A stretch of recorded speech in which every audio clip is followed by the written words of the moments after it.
Sua fala, ou ele próprio, é tão distante, é tão longe, que não me lembro de tê-lo um dia conhecido.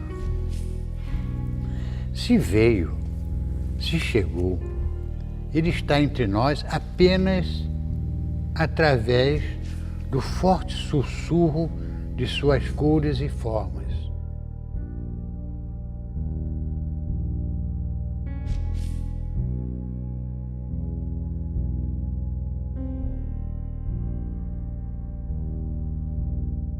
Olha, eu apareço no segundo momento dos anos 80. Eu não apareço no primeiro momento, quando aparece a Leda, o Leonilson, o Senise, esse pessoal. Eu apareço no segundo momento, quando essa espécie de festa da cor, do jorro que se extravasava depois de muito tempo, né, de uma repressão muito grande em relação à pintura, eu apareço no momento mais reflexivo com a pintura, no segundo momento dos anos 80. Mas eu não acho ruim ser anos 80, não. Eu acho que me favoreceu muito, porque nos anos 80 teve essa história de volta à pintura. E eu sempre quis ser pintor, né? Quer dizer, claro que se voltava-se à pintura naquela época com uma intenção mais crítica também, com uma espécie de paródia à pintura. Mas isso me favoreceu, mesmo não sendo um pintor paródico, né, nesse sentido.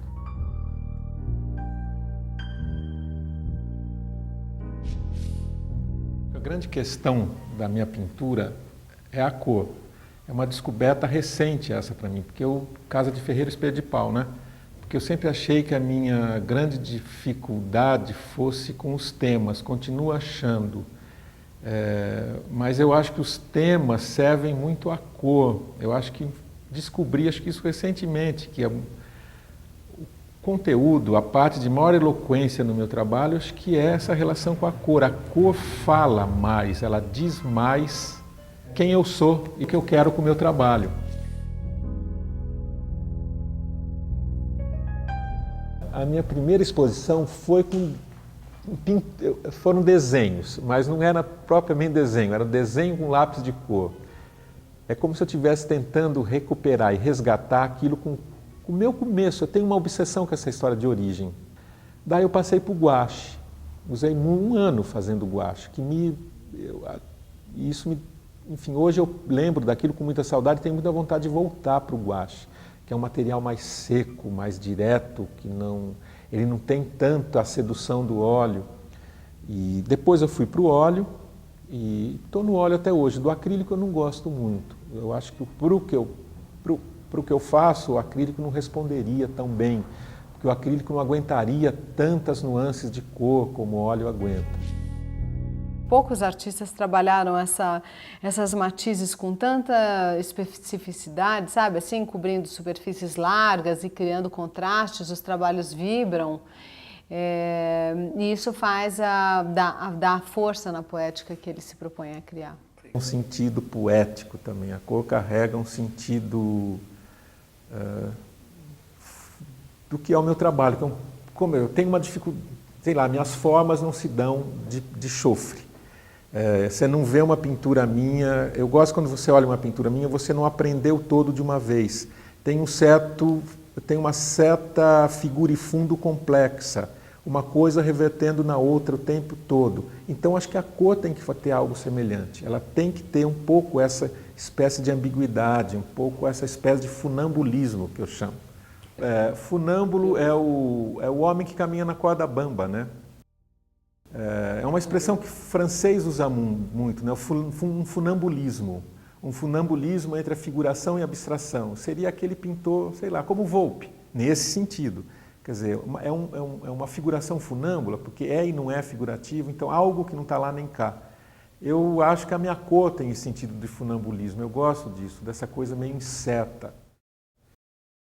Eu comecei a fazer a experiência do trabalho do Paulo, que eu já conhecia há anos, mas uma experiência mais próxima de ateliê, e vinculada então à escrita, e a crítica toda se passa nesse embate, de 2 anos para cá. E isso eu tive a sorte de encontrar o trabalho num processo de transformação em que ele começava não só a tornar mais denso o seu diálogo com o Da Costa, ou com o Suede, né? E como vir a refletir mais profundamente sobre, digamos, o ser da pintura. Tá? Então essa situação dele é quase uma situação de consolidação da modernidade brasileira, da pintura moderna brasileira. Claro que, infelizmente, ela não é só isso, não é? Ela também tem o Iberê, tem o Jorge Guine, mas isso é quase a mainstream da arte brasileira, da pintura brasileira. Volpe, da Costa, depois Suede. Eu acho o Paulo Pasta talvez assim, o mais clássico representante contemporâneo disso. No Brasil, eu tenho muita influência, sim, do Volpe. É um pintor brasileiro que eu mais gosto. Mas eu aprendi muito aqui no Brasil, acho que com o Evandro Jardim, que foi meu professor na ECA, e depois com Amilcar de Castro e Iberê Camargo, que foram... Tive aula com eles, sim, mas em workshops, em cursos livres.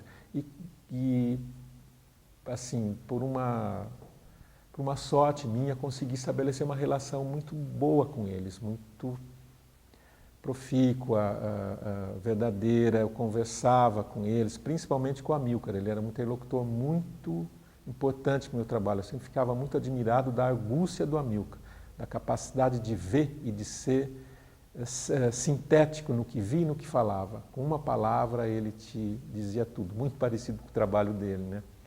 O Iberê também, esse peso da personalidade de um artista, aquilo me ensinava mais do que ele fazia, mais do que a pintura dele, mais ver a relação dele com o trabalho dele. Essas coisas foram muito importantes na minha formação, aprendi muito com eles.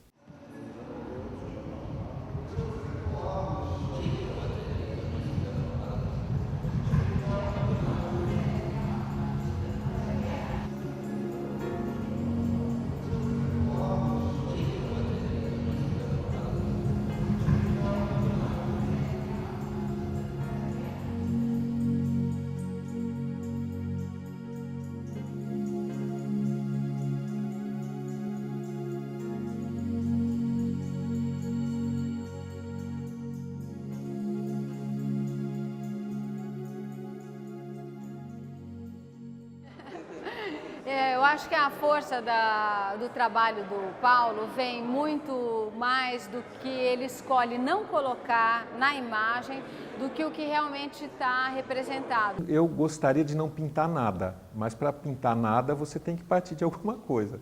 Quer dizer, só existe o silêncio a partir do ruído, só existe o vermelho a partir das outras cores, tudo é dado em relação. Na verdade, você vê no trabalho do Paulo uma escolha pelo silêncio, pela síntese da imagem.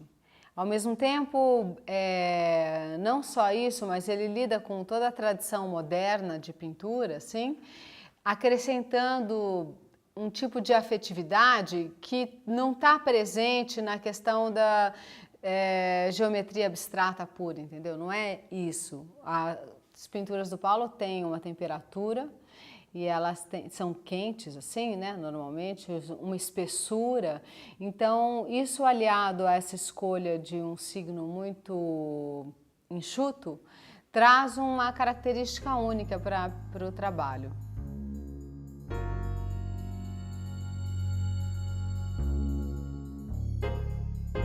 Eu, às vezes, uso os desenhos, que eu chamo de desenho, as pinturas sobre papel, pequenas, como estudos preparatórios para a tela grande, mas isso não é regra, e às vezes não. E às vezes eu tomo também esses estudos em papel pequeno para desenhos em papel grande. Eu faço grandes também, mas isso também não é uma regra, eu não tenho uma regra nesse sentido. Às vezes eu não faço estudo nenhum para pintura, às vezes eu vou direto. E às vezes eu faço um estudo na própria tela pequena, né? E às vezes a tela pequena também tem uma autonomia total em relação à grande. O que eu quero dizer é isso, o pequeno não significa um estudo para o grande.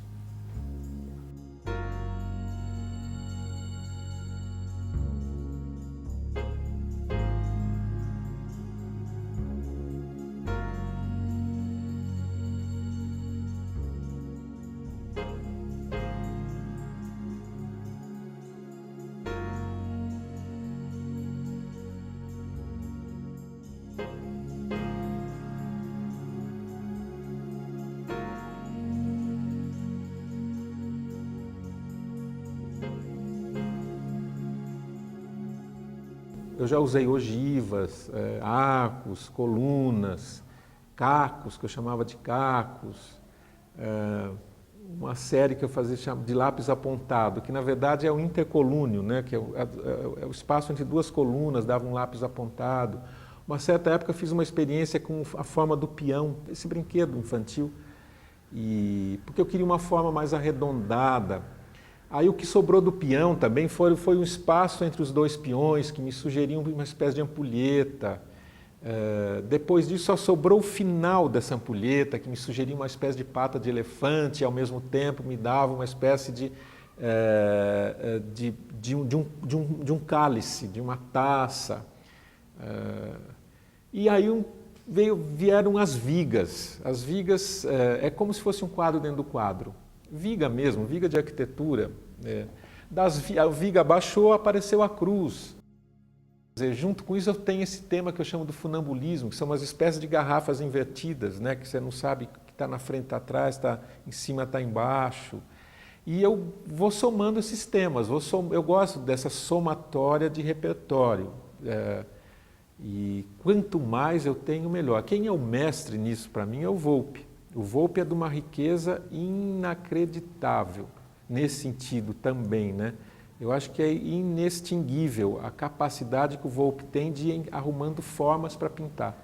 Ele vai desdobrando aquilo e vai habitando aquilo, os seus temas, as suas formas, de uma maneira genial, eu acho. E junto com um senso de cor também genial. E eu gosto muito disso no Volpi, eu admiro muito, mas eu não sou tão rico e fecundo, eu acho, eu não sou esse poço infindável de possibilidades de forma. Enfim, são mais restritas e eu demoro mais com elas, né? Mas eu sinto quando uma fase está acabando e começando a outra. Algo se esgota, né?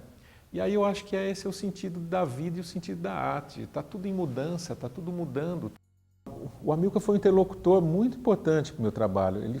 Duas coisas ele disse para mim que eu nunca mais me esqueci. Um dia ele chegou com aquele jeito mineiro e falou para mim: sua pintura é uma reza só, e você está dentro da catedral. E de fato, uma vez também ele falou para mim, escreveu como uma dedicatória de um livro dele para mim, se referindo à minha pintura, dizia assim: o silêncio é a moradia da cor.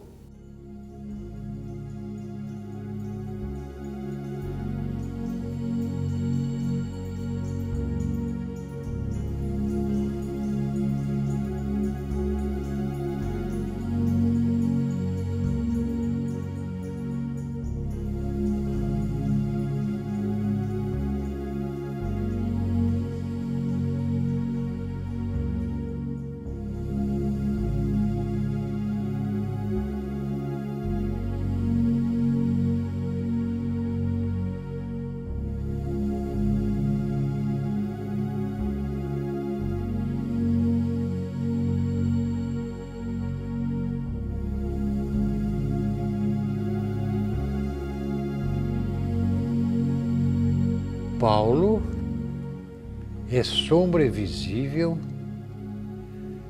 de coisas não visíveis. É um pintor.